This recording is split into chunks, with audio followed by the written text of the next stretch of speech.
अस्सलाम वालेकुम नाजरीन, अलिफ न्यूज़ में खुश आमदीद। उम्मीद की जाती है कि आज की ये वीडियो आपको पसंद आएगी। इराक में दाइश ने हजरत यूनुस अलैहिस्सलाम का मज़ार शहीद कर दिया तो नीचे से क्या निकला, देखकर पूरी दुनिया की आंखें खुली की खुली रह गईं।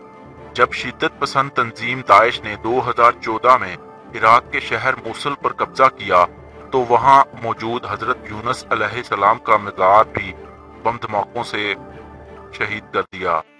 अब इराकी फौज की तरफ से मूसल को दाइश के कब्जे से छुड़ाने के बाद जब माहिरीन आसारे कदीमा मज़ार में गए तो इमारत के नीचे से ऐसी चीज दरियाफ्त हो गई कि देखकर पूरी दुनिया की आंखें खुली की खुली रह गईं। मेल ऑनलाइन की रिपोर्ट के मुताबिक मज़ार के नीचे 2600 साल कदीम इमारत मौजूद थीं, जिनके मुतल्लिक माहिरीन आसारे कदीमा को इससे कबल कोई इल्म नहीं था। इन इमारत के मुतल्लिक माहिरीन ने ख्याल जाहिर किया है कि ये कदीम बादशाह एसर हदून का महल है।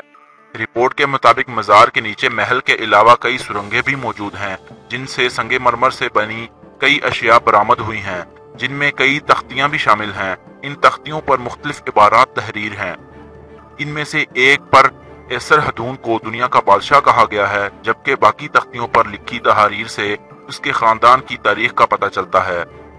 ये तमाम अशिया 672 कबल मसीह की हैं। मज़ार के नीचे दरियाफ्त होने वाली इमारत की दीवारों पर नक्शो निगार बने हुए हैं, जो कि आपको तस्वीर में नजर आ रहे हैं, जिससे इस कदीम तहजीब के तर्ज़ो तामीर का अंदाजा होता है।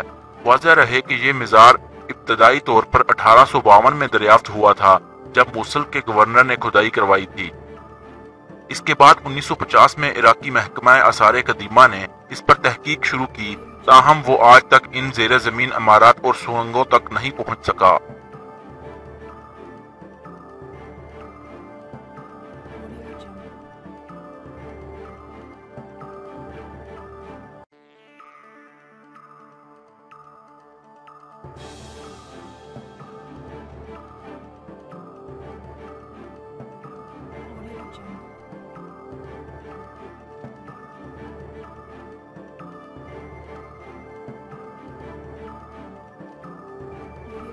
अगर आपको ये वीडियो पसंद आए तो हमारा चैनल सब्सक्राइब करें, वीडियो शेयर करें, लाइक करें और कमेंट करें।